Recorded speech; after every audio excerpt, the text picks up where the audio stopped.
भगवान सम्यक संबुद्ध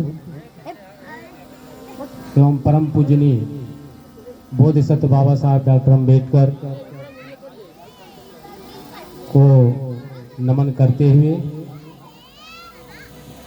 पूजनीय भिक्षु संघ को पंचांग प्रणाम करते हुए, आज के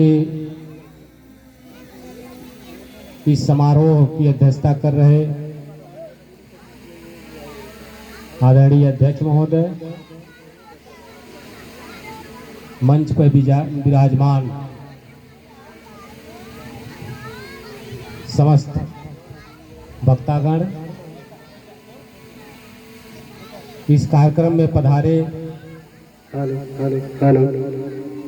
समस्त प्रबुद्धजन, बुजुर्गों, नौजवान साथियों, माताएं बहनों तथा प्यारे बच्चों। साथियों, चूंकि थोड़ा विलंब से आया हूं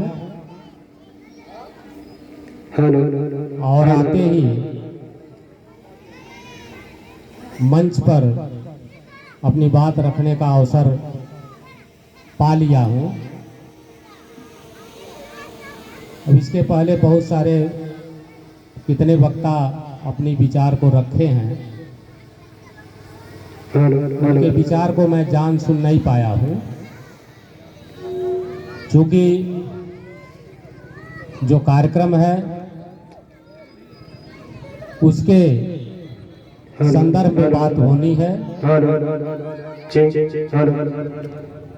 और आप सबको यहाँ होने वाले कार्यक्रम की जो सांस्कृतिक प्रोग्राम है, मैं समझता हूँ कि जो हमारी जनता है उसका बीच में वह व्यवधान न करें। साथियों, चूंकि त्रिविध पावनी बुद्ध जयंती के पावन अवसर पर यह कार्यक्रम हो रहा है, तो ये संदर्भ बनता है कि हम भगवान बुद्ध के उन बातों को यहाँ रखें, जानें, सुनें और समझें कि बुद्ध पूर्णिमा को त्रिविध पावन पूर्णिमा या त्रिविध पावनी पूर्णिमा हम सब क्यों कहते हैं, और विश्व का यह वैशाख पूर्णिमा त्रिविध पावनी कैसे कहलाता है।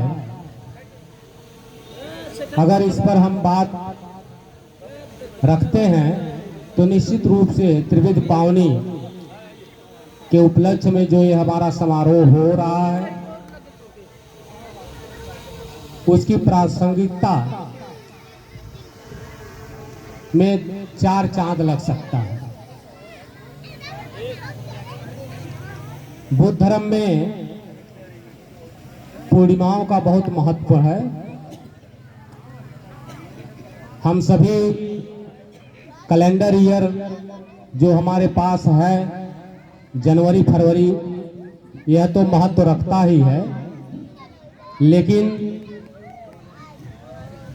बहुत पहले इस देश में नहीं पूरे विश्व में चंद्रमा को देख करके तिथियां तय की जाती थी और वह तिथियां आज भी तय की जाती हैं। हमारे घरों में होने वाले सभी मंगल काम या अमंगल काम तिथियों के अनुसार हम रखते हैं। देश हमारा जो आज़ाद हुआ, उस आज़ादी के बाद जो हमें अधिकार संविधान के तहत मिला, नागरिकों का क्या अधिकार और कर्तव्य है, इसके बारे में जगह जगह सभा सोसाइटी के माध्यम से, जलसों के माध्यम से जब लोगों में बताया गया और चेतना आई, तब भी हम उन्हीं तिथियों पर आज चल रहे हैं। और इसका जीता जागता उदाहरण है कि अभी भी हमारे समाज में जब शादियां तय होती हैं, किसी का जन्म तय होता है, कोई अपना जन्म पत्री बनवाता है, या मरने के बाद लोग काम करते हैं, बहुत सारी विसंगतियों भरा जीवन जो है हम आज भी जी रहे हैं। तो बौद्ध जगत में पूर्णिमाओं का महत्व है। 3 पूर्णिमाएं ऐसी हैं, 6 पूर्णिमाएं जो भगवान के जीवन से एकदम बहुत नजदीक से जुड़ी हुई हैं। पहली 3 पूर्णिमा है आषाढ़ी पूर्णिमा।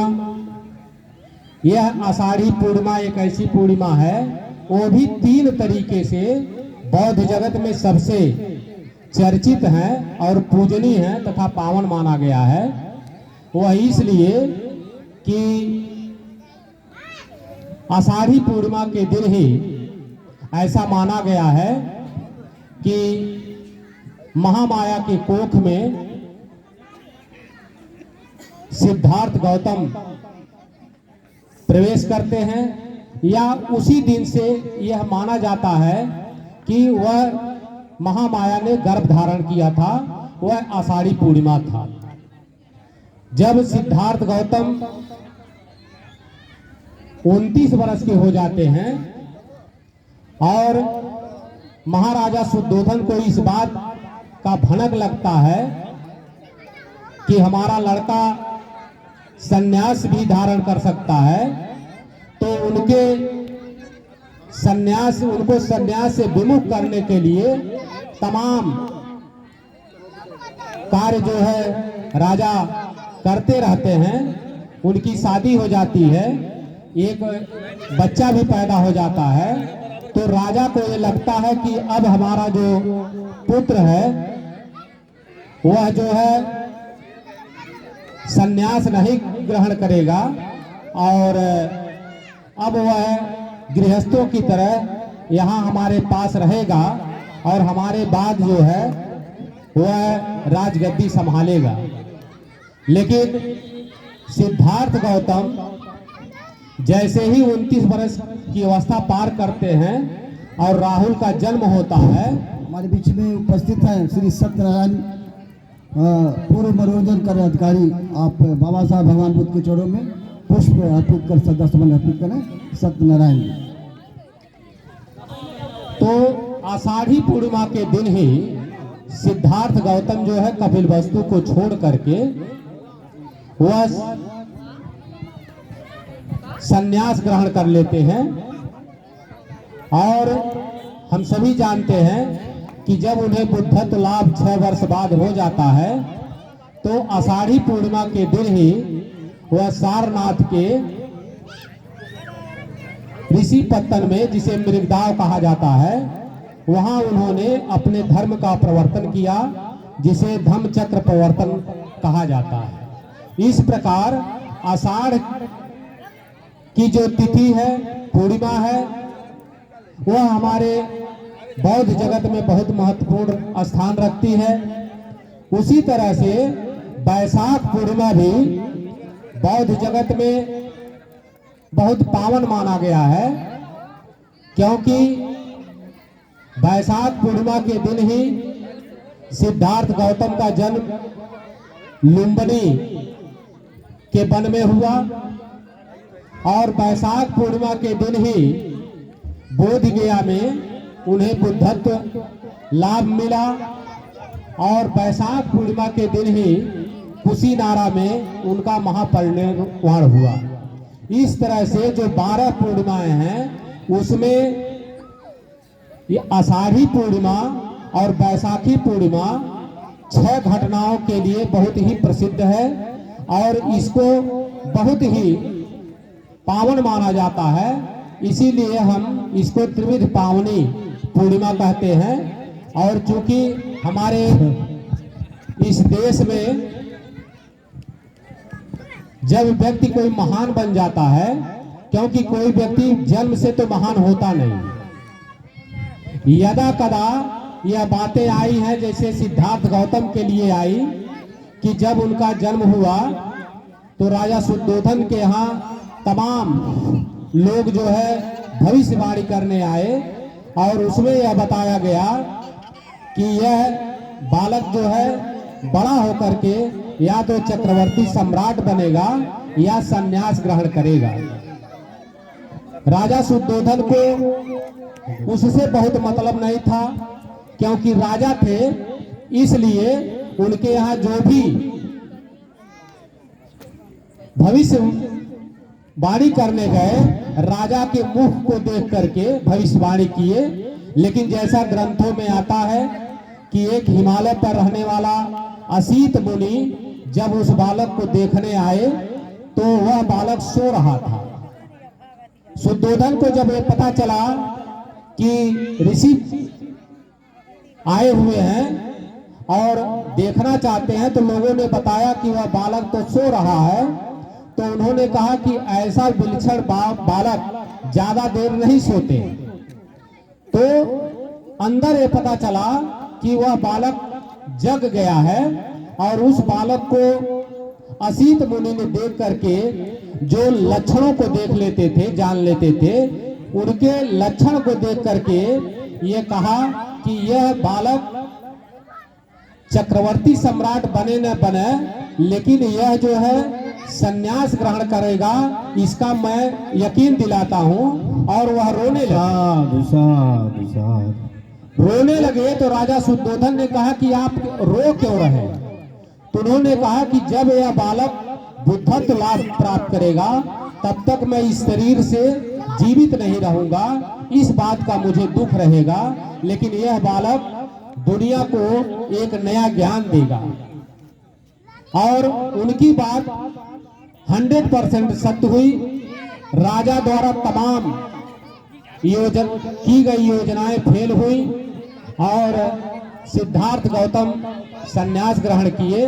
और हम सभी जानते हैं कि 6 वर्ष जो तपस्या किया और ज्ञान की खोज किया, उस ज्ञान में उन्होंने यह जो ज्ञान प्राप्त किया उसको अपने पंचवर्गीय भिक्षुओं को बताते हुए कहा कि सभी भिक्षुओं को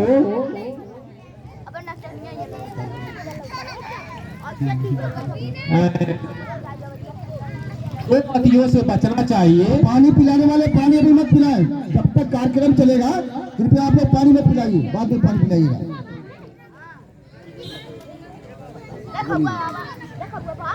और भगवान बुद्ध ने जो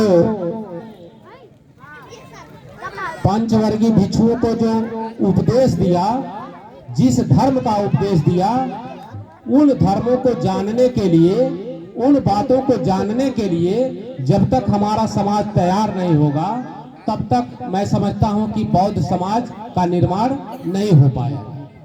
क्योंकि आज हमारा जो समाज है वह बुद्ध को राजनीतिक दृष्टि से देखता है, सामाजिक दृष्टि से देखता है, आर्थिक दृष्टि से देखने का प्रयास करता है। लेकिन जो उनका धार्मिक दृष्टिकोण था, चारित्रिक दृष्टिकोण था, सदाचार को लेकर के दृष्टिकोण था, वह देखना पसंद नहीं करता है।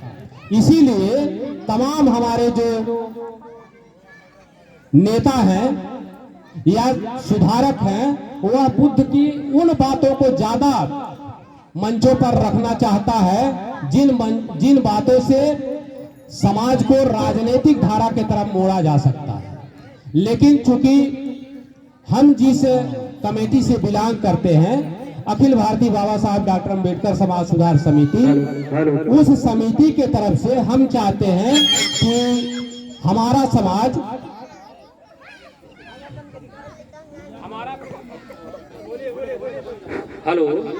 हमारा समाज जो है वह जब तक धर्म को नहीं समझेगा तो जाहिर है कि हमारा समाज न सदाचारी हो सकता है, न उसमें चारित्रिक जो दोष हैं वो अभी दूर नहीं हो सकता है। बाबा साहब डॉक्टर अम्बेडकर ने यह बात कहा है कि कोई व्यक्ति कितना हो विद्वान हो, धनवान हो, लेकिन अगर वह चरित्रवान नहीं है तो हमारे समाज को वह दिशा निर्देश नहीं दे सकता। इसीलिए बाबा साहब डॉक्टर अम्बेडकर 21 वर्षों तक, उससे भी अधिक 35 में उन्होंने तो खाली घोषणा किया था कि मैं धर्म परिवर्तन करूंगा, लेकिन जो भी बाबा साहब डॉक्टर अम्बेडकर को पढ़े हैं उनको यह जानकारी होनी चाहिए कि बाबा साहब डॉक्टर अम्बेडकर जब मैट्रिक कर रहे थे तो कलेश्वर ने उनको उस एक पार्क में जो है बुद्ध जीवनी दिया था पढ़ने के लिए, और बाबा साहब डॉक्टर अम्बेडकर उस बुद्ध की जीवनी को पढ़ करके जितना प्रभावित हुए थे वह उनके दिमाग में सालों साल रहा। जो बात उसमें कहा गया था कि अतना ही अत्तो नाथो को ही नाथो परोसिया, मतलब आदमी अपना स्वामी स्वयं है, कोई उसका स्वामी नहीं हो सकता है। यह बात परम पूज्य बोधिसत्व बाबा साहब डॉक्टर अम्बेडकर के दिमाग में था। इसीलिए उन्होंने एवला में 35 में जब धर्म परिवर्तन की घोषणा किया तो उन्होंने जो धर्मों का अध्ययन किया उसमें यह पाया कि बुद्ध का धर्म ही हमारे समाज के लिए एक ऐसा मार्ग प्रशस्त करेगा जिस पर चल करके वह सभी क्षेत्रों में अग्रणी भूमिका निभा सकता है। एक बात मैं, चूंकि हमारे बहुत सारे वक्ता हैं, उनकी बात भी हमें सुननी है और थोड़ा थोड़ा करके सभी पहलुओं पर बात आनी भी चाहिए, तो मैं एक बात कह करके अपनी बात समाप्त करूंगा। जो राजनीतिक परिप्रेक्ष्य से अभी हमारे देश में एक पार्टी जो है हिंदुओं को ऑर्गेनाइज करके, दूसरे को कमेंट करके ऑर्गेनाइज करके शासन सत्ता पर है। बाबा साहब डॉक्टर अम्बेडकर जब 14 अक्टूबर 1956 को बौद्ध धर्म ग्रहण किया तो उन्होंने एक बात कही थी कि जो हम यह बौद्ध धर्म ग्रहण कर रहे हैं उसका दूरगामी परिणाम यह होगा कि जब हमारा समाज बुद्ध धर्म को अपनाएगा, उसके रास्ते पर चलेगा, तो दुनिया के जो बौद्ध देश हैं उनसे वह जुड़ेंगे, और जब वह जुड़ेंगे तो इनकी ताकत जो है, शक्ति दुगना हो जाएगी, ज्यादा बढ़ जाएगी, और उस माध्यम से हम शासन सत्ता पर भी ठीक से काम कर पाएंगे और लोगों में जो संवैधानिक अधिकार है उसको भी हम ठीक से दिला पाएंगे। और हमारा जो संविधान है वो क्या कहता है कि भाई जनता में शांति बनी रहे, सौहार्द बना रहे, समता रहे, स्वतंत्रता रहे, भाईचारा, मैत्री, बंधुत्व बढ़े। यही तो हमारे संविधान का जो है मूल उद्देश्य है, और वह आएगा किससे? वह आएगा बौद्ध धर्म अपनाने से। इसलिए हम चाहते हैं कि ज्यादा से ज्यादा, चाहे वह किसी भी जाति का व्यक्ति हो, वह जब बौद्ध धर्म को अंगीकार करेगा तो निश्चित रूप से हम शासन सत्ता पर एकाधिकार कर पाएंगे। क्योंकि हम देखते हैं कि जैसे कहा जाता है कि हम भी बहुजन हैं, एससी कहता है कि हम बहुजन हैं, एसटी कहता है कि हम बहुजन हैं, ओबीसी भी कहता है बहुजन है, माइनॉरिटी भी जब कहती है बहुजन है, लेकिन जब चुनाव आता है तो कोई बहुजन नहीं रहता है। वह इसलिए नहीं रहता है क्योंकि वह दिल और दिमाग से बहुजन नहीं है, और बहुजन तब होगा जब बुद्ध के शरण में आएगा, और जब तक बुद्ध के शरण में वह नहीं आएगा हमारी जो है एकता ठीक से कायम नहीं रहेगी। क्योंकि हम लोगों का यह मानना है कि राजनीतिक एकता नहीं होती है। हम आज किसी अन्य पार्टी में हैं, कल दूसरे पार्टी में चले जाएंगे, परसों तीसरे पार्टी में चलेंगे, जहां हम अपनी साधन सुविधा देखेंगे वहां चले जाएंगे और कोई हमारा कुछ नहीं कर सकता है। तो हम लोग कहते हैं कि राजनीतिक एकता नहीं होती है, सामाजिक एकता कुछ एकता होती है। हमारी जरूरत है तो हम समाज के भिन्न भिन्न वर्गों से एकता कायम करते हैं किसी जरूरत के नाते, लेकिन जो धार्मिक एकता होती है वह सबसे प्रगाढ़ और सबसे उत्तम किस्म की जो है एकता होती है। इसलिए जो बाबा साहब डॉक्टर अम्बेडकर का सपना था कि इस देश को बौद्धमय बनाना है, तो बौद्धमय कैसे बनाना है कि जब हमारे क्षेत्रों में बुद्धं शरणं गच्छामि, धम्मं शरणं गच्छामि, संघं शरणं गच्छामि की गूंज चारों तरफ दिखाई देगी, भिक्षुओं का आदर सम्मान होगा और अच्छे भिक्षुओं द्वारा अच्छी अच्छी बातें हमें बताने और जानने का अवसर प्रदान किया जाएगा, तब निश्चित जानिए कि बाबा साहब डॉक्टर अम्बेडकर का सपना समाप्त कि भारत को बौद्धमय बनाने का जो सपना था वह साकार होगा। और उसी कड़ी में यह जो हमारा एक कार्यक्रम हो रहा है, मैं समझता हूं कि भारत को बौद्धमय बनाने के यह एक कार्यक्रम है, यह एक मील का पत्थर साबित होगा। कभी इतिहास लिखा जाएगा कि भारत को बौद्धमय बनाने में किन किन संस्थाओं का, किन किन लोगों का योगदान रहेगा।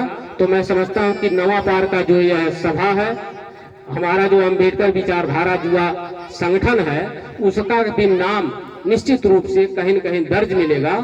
इन्हीं सब बातों के साथ हमारी बात सुनने के लिए और मंच के तरफ से और आयोजकों के तरफ से यहाँ हमें बुलाने के लिए और जल्दी से हमें माइक पर लाने के लिए मैं उन सबके प्रति आभार प्रकट करता हूँ और सभी लोगों को सुखी एवं मंगलमय जीवन की कामना करते हुए अपनी बात समाप्त कर रहा हूँ।